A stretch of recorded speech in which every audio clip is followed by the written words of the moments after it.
Bonjour à tous, vous êtes avec Steph sur 100% Vestrom. Aujourd'hui, je vais contrôler l'état de ma chaîne. Je vais la nettoyer, la graisser et puis la régler.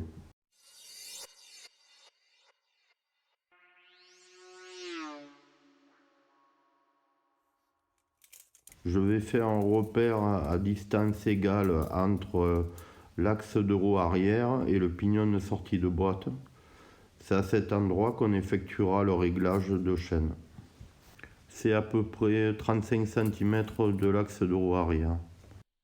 En fait, ça tombe juste dessous le vis du carter de chaîne. Ici, on voit qu'il y a un point dur. Les maillons ne sont pas alignés, c'est qu'il y a un maillon qui commence à gripper. C'est pas un signe de jeunesse.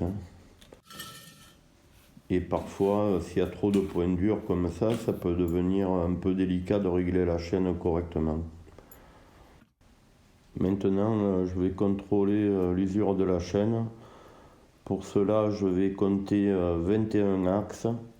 Donc je vais mettre un scotch juste avant un axe, en compter 21 et mettre un scotch juste après. Et je vais mesurer entre l'axe 1 et l'axe 21 la distance exacte. Il va falloir que je tende un peu la chaîne en mettant un tournevis bloqué dans la couronne.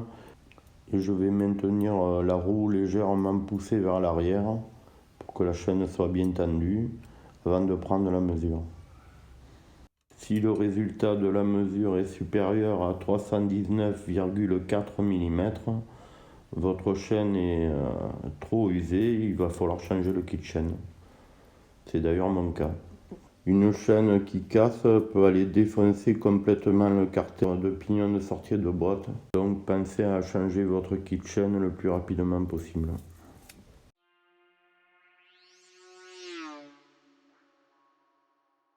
Je vais nettoyer la chaîne, donc je vais démonter les deux carters, le carter de chaîne arrière et le carter du pignon à l'avant.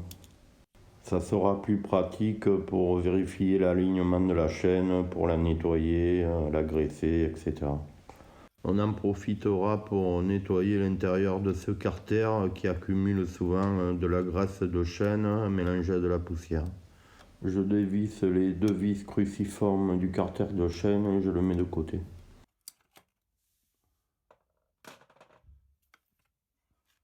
Maintenant, je vais dévisser les trois vis BTR du carter de pignon de sortie de boîte en plastique.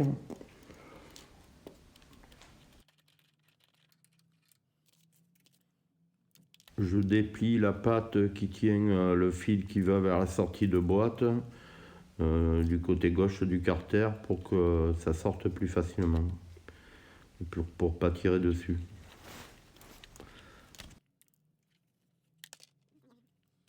Je vais appliquer du nettoyant pour chaîne sur toute la chaîne et après je vais bien essuyer tout ça, mais d'abord j'attendrai 5 minutes que le produit fasse bien son effet, qu'il fonde bien les graisses. Je vais bien la brosser et puis après je l'essuierai avec un chiffon pour enlever le maximum de saleté.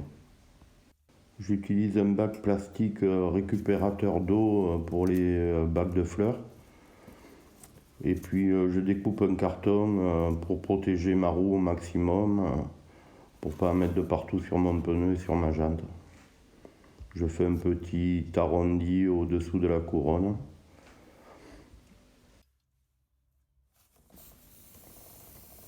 J'applique du nettoyant pour chaîne tout le long de la chaîne.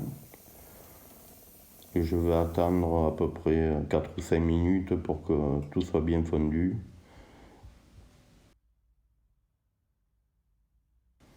Je vais utiliser une brosse à chaîne, il n'y a rien de mieux pour vraiment bien nettoyer la chaîne parce que ça gratte sur 3 surfaces en même temps. Je fais rouler ma roue arrière en arrière, puis je la fais rouler en avant et après je vais faire l'intérieur. De la même manière, avant, arrière.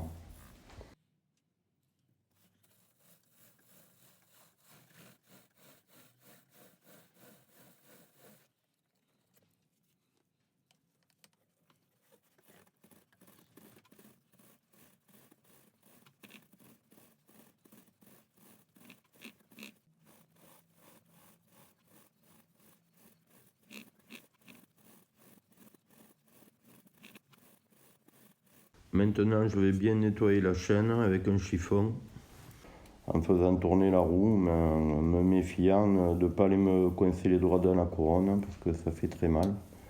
Mais si je fais ça dans le bon sens, il n'y a aucune raison que je me coince les doigts. Ça peut que éloigner ma main de la couronne. Après, c'est bien de faire ça dans l'autre sens en roulant la roue vers l'arrière, mais par contre, mettre la main en bas pour pas qu'elle vienne se coincer dans la couronne.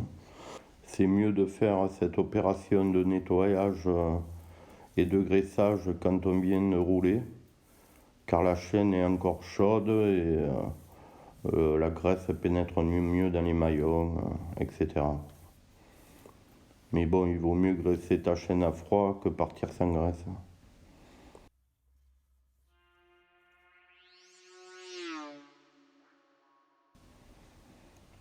J'applique ma graisse sur le bord de la chaîne, sur le bord du maillon, en dirigeant le jet vers les rouleaux. Et après, je fais pareil de l'autre côté, mais en dirigeant le jet vers les rouleaux aussi, mais en faisant le bord du maillon intérieur. J'essuie la graisse qui s'est déposée sur le moyeu et sur la couronne pour pas qu'il y ait des poussières qui se collent de partout.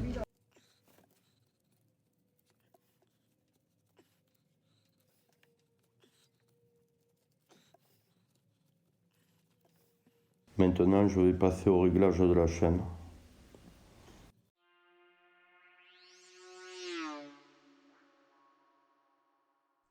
Avant de régler la chaîne, il faut contrôler que la roue est bien alignée. Donc pour cela, il y a des repères sur le bras oscillant. Par exemple, ici on voit que la plaquette rectangulaire est à peu près au 5e repère, disons 3/4. Mais il faudra que de l'autre côté, ça soit exactement pareil. Il faudra mettre la plaquette à 5 traits, 3/4. Autrement, la roue ne sera pas centrée. On peut aussi contrôler l'alignement de la chaîne visuellement en clignant l'œil, en mettant son œil à la hauteur de la couronne arrière. Et là, on va facilement voir si ça banane sur la droite ou sur la gauche. Et on rectifiera ça. En serrant ou desserrant les vis de réglage du côté droit ou gauche. Ce réglage est important, autrement vous allez rouler en crabe et le disque ne sera pas bien aligné et il usera les plaquettes en travers. On peut utiliser aussi un laser qui va permettre de faire ça encore plus précisément. Je plaque le laser sur la couronne et je la fais tourner doucement. On voit un petit point rouge qui vient se poser sur les plaquettes des maillons. Il faut que ce point rouge soit tout le long au même endroit.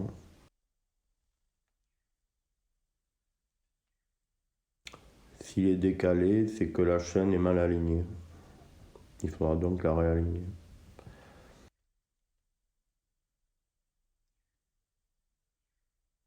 Je suis d'abord obligé de desserrer l'axe de bois arrière avant de pouvoir agir sur les réglages. Autrement, ça abîmerait les réglages. C'est sur ces deux vis qu'on doit agir pour aligner la roue correctement, en vissant ou en dévissant. Maintenant que la roue est correctement alignée, on va pouvoir effectuer le réglage de la tension de chaîne.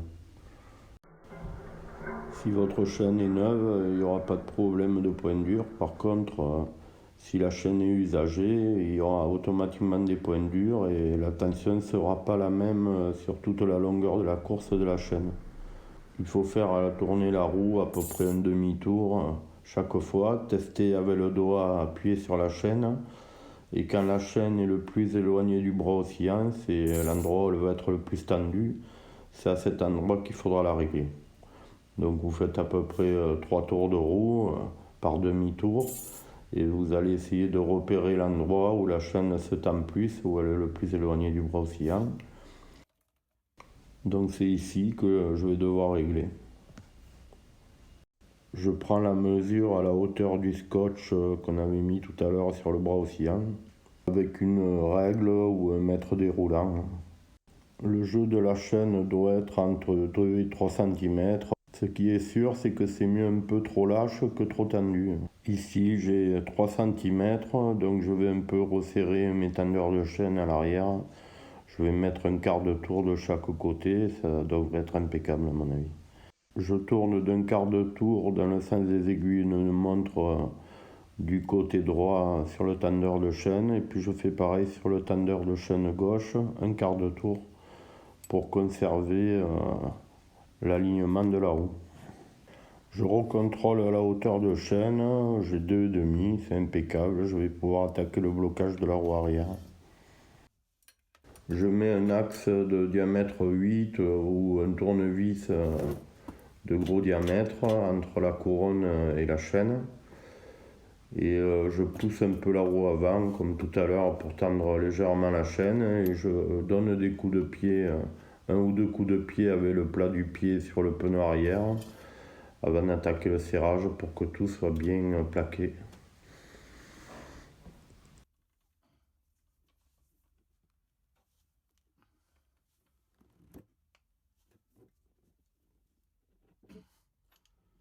Quand j'ai serré mon axe de roue arrière, je contrôle encore une fois que le jeu de la chaîne est bon, voir si ça n'a pas bougé. Si ça n'a pas bougé, c'est parfait. On va pouvoir serrer la clé dynamométrique à 100 Nm.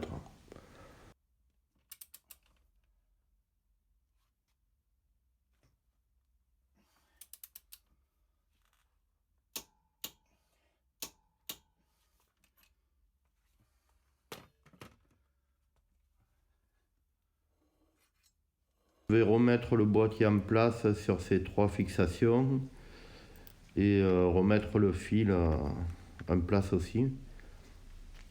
Bon, sur le mien de Vestrom, je ne sais pas si c'est sur tous, mais les vis ils sont un poil trop longs, peut-être 1 mm trop longs.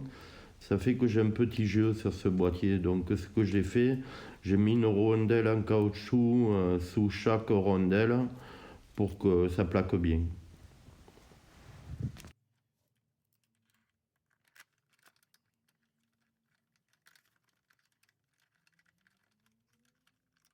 Sur celui-ci, je pense à remettre le passe-fil.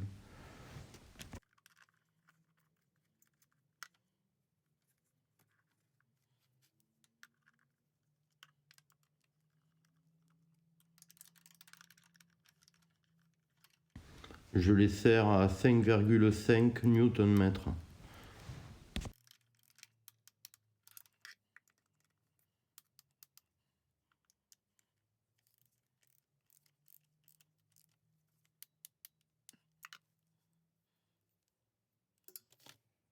Et je remets mon carter de chaîne en place en serrant avec un tournevis cruciforme.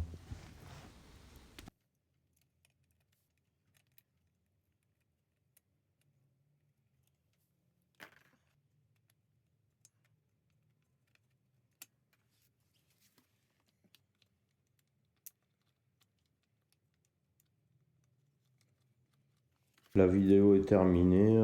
La prochaine vidéo portera sur le changement du kit chaîne complet. Mais je ne pouvais pas faire l'impasse sur l'entretien et la tension de la chaîne. Pensez à vous abonner, à me liker, ça fait toujours plaisir, et à bientôt pour de nouveaux tutos sur 100% Vestrom. Merci et à la prochaine.